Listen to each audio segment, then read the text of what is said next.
तो दोस्तों आज हम फिर से आपके लिए लेकर आए हैं देश दुनिया की सभी ताजा बड़ी खबरें। फटाफट एक एक कर विस्तार से आज आपको बताएंगे, तो वीडियो को अंत तक जरूर देखें। दोस्तों वीडियो बनाने में हमें काफी मेहनत लगी है, तो वीडियो को दिल से लाइक कर दें। दोस्तों पहली खबर में आपको बता दें कि दिल्ली दंगों में मुसलमानों को हुई बड़ी जीत। दिल्ली दंगों में कोर्ट ने सुनाई पहली सजा। मुस्लिम परिवार को लूटने के आरोप में हिंदू शख्स दोषी करार, बढ़ गई है हिंदू संगठनों की मुश्किलें। वहीं आपको बताएंगे दोस्तों की कैप्टन अमरिंदर सिंह की पार्टी से चुनाव लड़ सकती हैं सोनू सूद की बहन मालविका। दोस्तों इसी के साथ आपको बता दें कि जेएनयू में फिर से उठी बाबरी मस्जिद बनाने की मांग। कहा न हासिमपुरा न दादरी, फिर से बनाओ अयोध्या में बाबरी। वहीं आपको बताएंगे दोस्तों की चीन की खतरनाक चाल का हुआ खुलासा। मोदी और अमेरिका के छूटे पसीने, शिपिंग कंटेनरों में मिसाइलों को छुपा रहा है ड्रैगन, कहीं भी कर सकता है हमला। वहीं आपको बताएंगे दोस्तों की कांग्रेस नेता फिरोज खान ने किया ऐलान, जो भी वसीम रिजवी का सिर काट कर लाएगा उसे देंगे 50 लाख का इनाम। वहीं आपको बताएंगे दोस्तों की 107 दिन जेल में रहने के बाद चूड़ी बेचने वाले अली को मिली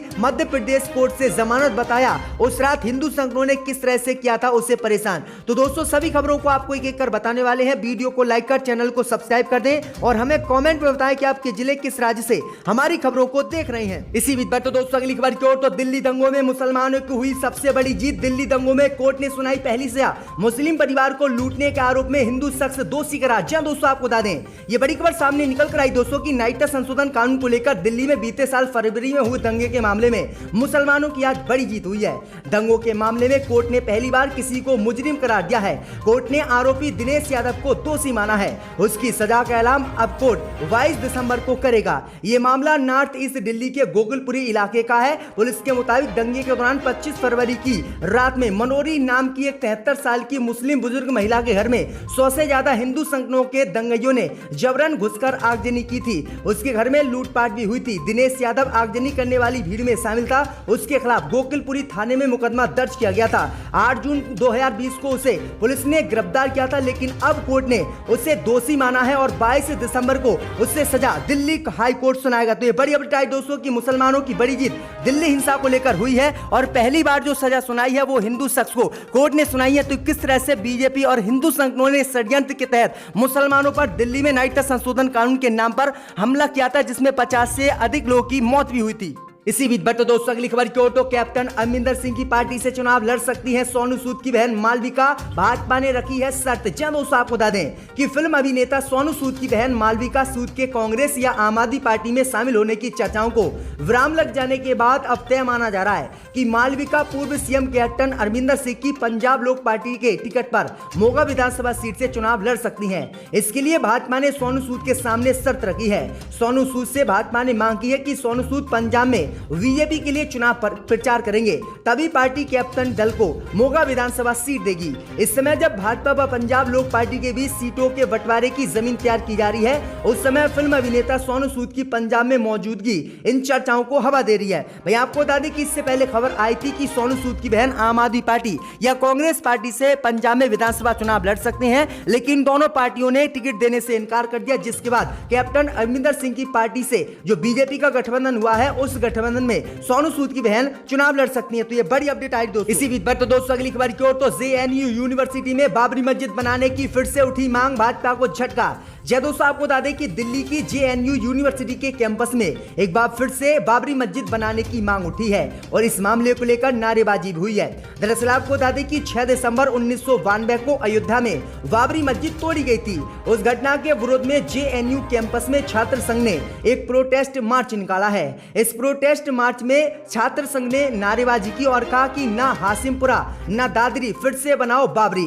दरअसल आपको बता दें कि जेएनयू के छात्रों ने कहा कि गलत तरीके से अयोध्या में बाबरी मस्जिद तोड़ी गई थी, इसलिए फिर से अयोध्या में बाबरी मस्जिद बनाई जाए और जो कलंक देश पे लगा है उसको हटाया जाए। तो ये बड़ी अपडेट आई दोस्तों की जेएनयू यूनिवर्सिटी में ये बड़ी मांग की गई है। तो दोस्तों अगली खबर की ओर, तो चीन की खतरनाक चाल का हुआ खुलासा। शिपिंग कंटेनर में मिसाइलों को छिपा रहा है चीन, दुनिया में कहीं भी कर सकता है हमला। दोस्तों आपको बता दें कि चीन कथित तौर पर गुप्त रूप से कुछ खास तरीके की मिसाइलें विकसित कर रहा है। इन मिसाइलों को चीन शिपिंग कंटेनरों में छिपा सकता है ताकि उनकी दुनिया भर के बंदरगाहों में तस्करी की जा सके, साथ ही उन्हें बिना किसी चेतावनी के लॉन्च किया जा सके। द सन की रिपोर्ट के मुताबिक दुनिया के महासागरों में चीन के विशाल जहाजों के बेड़े में ये मिसाइलें मौजूद हैं, जिसके बाद मोदी सहित अमेरिका की मुश्किलें बढ़ गई हैं। चीन मिसाइलें बना बनाकर खतरनाक शिपिंग कंटेनरों में छुपा रहा है और दुनिया को इस बात का पता भी नहीं चला है। तो ये बड़ी अपडेट आई दोस्तों, इसका खुलासा होते ही भारत सहित जो है अमेरिका की मुश्किलें एक बार फिर से बढ़ गई हैं। इसी बीच पर तो दोस्तों अगली खबर की ओर, तो कांग्रेस नेता फिरोज खान ने किया ऐलान, जो भी वसीम रिजवी का सिर काट कर लाएगा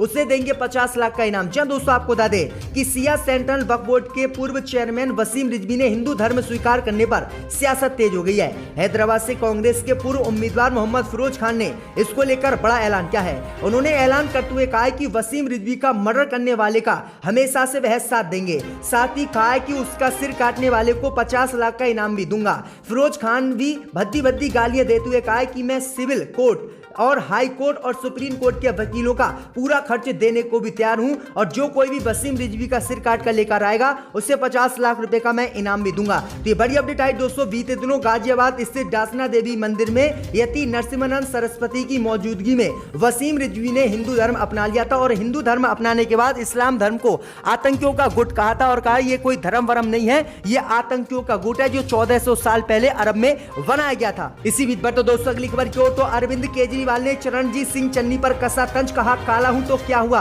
दिल वाला हूं। जी दोस्तों, आपको बता दें कि दिल्ली के मुख्यमंत्री और आम आदमी पार्टी के संयोजक अरविंद केजरीवाल ने मंगलवार को पंजाब के अपने समकक्ष चरणजीत सिंह चन्नी के उस बयान पर तंज कसा है जिसमें उन्होंने केजरीवाल को काला अंग्रेज कहा था। जालंधर में आयोजित एक जनसभा को संबोधित करते हुए दिल्ली के मुख्यमंत्री अरविंद केजरीवाल ने कहा है कि काला हूं तो क्या हुआ, दिल वाला हूं, मेरी नियत साफ है। बता दें कि पिछले दिनों पंजाब के मुख्यमंत्री चरणजीत चन्नी ने आम आदमी पार्टी के संयोजक और दिल्ली के मुख्यमंत्री अरविंद केजरीवाल पर हमला करते हुए बयान दिया था कि ये काले अंग्रेज हैं और पंजाब पर कब्जा करना चाहते हैं। उन्होंने आगे कहा था कि जब देश के लोगों ने गोरे अंग्रेजों को भगा दिया तो क्या पंजाब पर इन काले अंग्रेजों को राज करने देंगे। तो ये बड़ी अपडेट आ रही दोस्तों। इसी बीच पर तो दोस्तों अगली खबर की ओर, तो 107 दिन जेल में रहने के बाद चूड़ी बेचने वाले अली को मिली जमानत। बताया क्या हुआ था उस दिन। जब दोस्तों आपको बता दें कि इंदौर के एक इलाके में चूड़ी बेचते समय अपनी पहचान छुपाने के आरोप में पीटे गए तस्लीम अली को मंगलवार को मध्य प्रदेश उच्च न्यायालय ने जमानत दी। 24 अगस्त को इंदौर के गोविंद नगर में चूड़ी बेचने के लिए एक नाबालिग से छेड़छाड़ करने का हिंदू संगठनों ने आरोप लगाया था, जिसके बाद उनकी गिरफ्तारी हुई थी और 107 दिन जेल में बिताने के बाद मंगलवार को उन्हें जमानत मिल गई। जमानत मिलने के बाद इंदौर के चूड़ी फर व्यापारी तस्लीम अली के वकील एहतसाम हाशमी ने इसे संविधान की जीत कहा। उन्होंने कहा कि जस्टिस सुजाय पाल ने अपने आदेश पत्र में देखा कि तस्लीम को गुंडों ने पीटा था और फिर उसकी शिकायत के बाद एक क्रॉस प्राथमिकी दर्ज कराई थी। अभियोजन पक्ष ने यह कहते हुए जमानत प्रक्रिया में देरी करने का जानबूझकर प्रयास किया था कि जमानत मिलने के बाद सबूतों के साथ छेड़छाड़ हो सकती है, वह यूपी से ताल्लुक रखने के कारण भाग सकता है। भैया आपको बता दें कि जिन हिंदू संगठनों के लोगों ने उसकी पिटाई लगाई थी चूड़ी बेचते समय और वीडियो बनाया था, उन शख्स को 1-2 महीने में ही जमानत कोर्ट ने दे दी थी, लेकिन इस मुस्लिम व्यक्ति को 107 दिन के बाद कोर्ट ने जमानत दी है। तो ये बड़ी अपडेट आई दोस्तों कि तस्लीम आज रिहा हो गए हैं। इसी बीच पर तो दोस्तों अगली खबर की ओर, तो टीआरएस सांसदों ने किया शीतकालीन सत्र का बहिष्कार, केंद्र पर लगाया किसान विरोधी होने का आरोप। जब दोस्तों आपको बता दें कि संसद के शीतकालीन सत्र में भी किसानों का मुद्दे को लेकर हंगामा देखने को मिल रहा है। कृषि कानून की वापसी के बाद अब किसानों की मौत को लेकर विपक्ष ने केंद्र की मोदी सरकार को घेरा। इसी क्रम में मंगलवार को टीआरएस के सांसदों ने शीतकालीन सत्र का बहिष्कार किया। केंद्र सरकार पर किसान विरोधी होने का आरोप लगाते हुए टीआरएस ने मंगलवार को घोषणा की कि उसके सांसद शीतकालीन सत्र के लिए संसद के दोनों सदनों का बहिष्कार करेंगे। किसानों के मुद्दे पर केंद्र सरकार का विरोध करते हुए टीआरएस के सांसदों ने सरकार के खिलाफ और किसानों के समर्थन में नारेबाजी करते हुए लोकसभा और राज्यसभा से वॉकआउट कर दिया। तो ये बड़ी अपडेट आ रही दोस्तों कि किस तरह से मोदी सरकार का जबरदस्त विरोध देश में हो रहा है। इसी बीच पर तो दोस्तों अगली खबर की ओर, तो योगी के मंत्री ने वाराणसी को लेकर दिया विवादित बयान, कहा अगर हमारा बस चले तो पूरे भारत को कर देंगे भगवा रंग। जी दोस्तों आपको बता दें कि उत्तर प्रदेश सरकार के मंत्री अनिल राजभर मंगलवार को वाराणसी पहुंचे। इस दौरान वाराणसी के सर्किट हाउस में मीडिया से बातचीत करते हुए उन्होंने विवादित बयान दिया और कहा कि अगर मेरा बस चले तो हम सारे देश को ही भगवा रंग देंगे। दरअसल आपको बता दें कि काशी विश्वनाथ कॉरिडोर का उद्घाटन करने प्रधानमंत्री मोदी 13 दिसंबर को वाराणसी पहुंच रहे हैं। वाराणसी प्रधानमंत्री मोदी के पहुंचने से पहले ही वाराणसी की मस्जिदों को भगवा रंग मुसलमानों के बिना पूछे ही कर दिया गया। इस पर मुसलमानों ने काफी नाराजगी जताई और इसी का जवाब देते हुए उन्होंने कहा कि अगर हमारा बस चले तो हम पूरे देश को भगवा रंग दंग देंगे। उन्होंने कहा कि मुसलमान यहाँ पर नहीं थे बल्कि कुछ मुगल बाहर से आए थे और उन्होंने अत्याचार किया, जिसके बाद हिंदुओं को ही उन्होंने जबरन मुसलमान बनाया। इसलिए पूरा देश भगवा है और भगवा से ही भारत की पहचान दुनिया भर में होती है। तो किस तरह से विवादित बयान यूपी में चुनाव आते ही बीजेपी के नेता देने लगे हैं कि इसी ऐवान में टेबल पर पैसे डाले गए थे। अब कौन उस वक्त यहां बैठा था वो अक्लमंद जानते हैं, मगर मैं दोहराना नहीं चाहता। मैंने ये भी देखा था 2006 में कि एक